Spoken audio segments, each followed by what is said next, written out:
Catherine Macaulay decided that the ministry in Ireland was robust, but there was also something happening in America. The Irish were immigrating in large numbers to America, and there was this vision, apparently, that the community would carry out its work not only in Ireland but across the sea.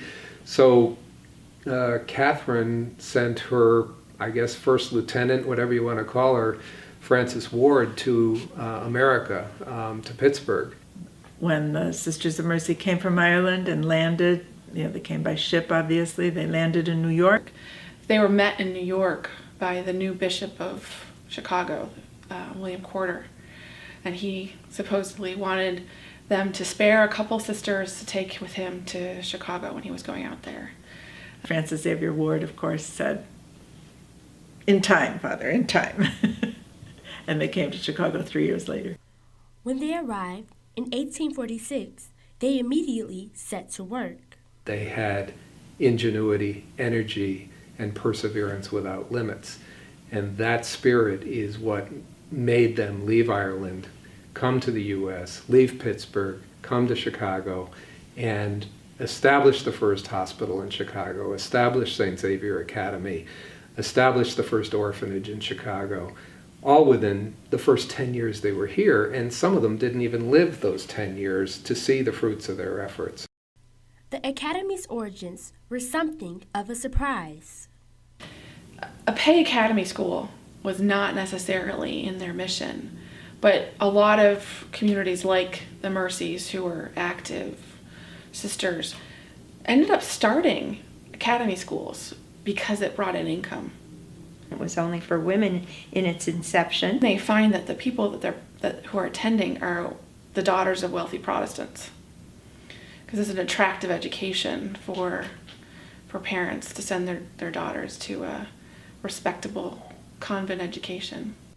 But the sisters' path was never easy. You got to think about Chicago in 1846. It's the frontier. There's no streets really. I mean, there's streets, but there's not paved. There's sidewalks or boards. People would cross the streets on boards and mud-filled streets, and it was congested and disease-filled. Their life must have been very hard. I mean, there were 5 sisters that came with Frances Ward. In addition to disease, the sisters also confronted hostility from Chicago's largely Protestant community.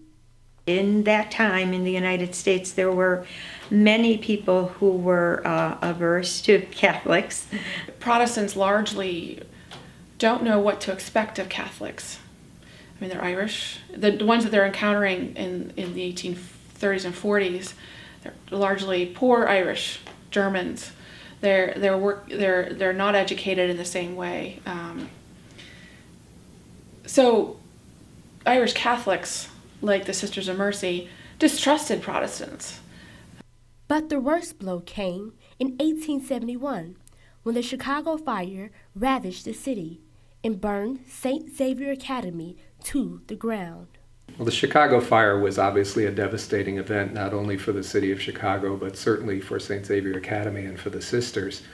They had to start all over again, and that's what was the first reason for the move to 49th and Cottage Grove. Their place, their home, the place they lived and taught and worked at Madison and Wabash was devastated. But no one was injured or killed in that, which was the biggest blessing of all, that the sisters were most grateful for, that no one was hurt. So they temporarily relocated at 29th and Wabash. And so it was then and there that they'd begin again. And fortunately, the sisters always had people who cared about them, who wanted to support the institution and contributed.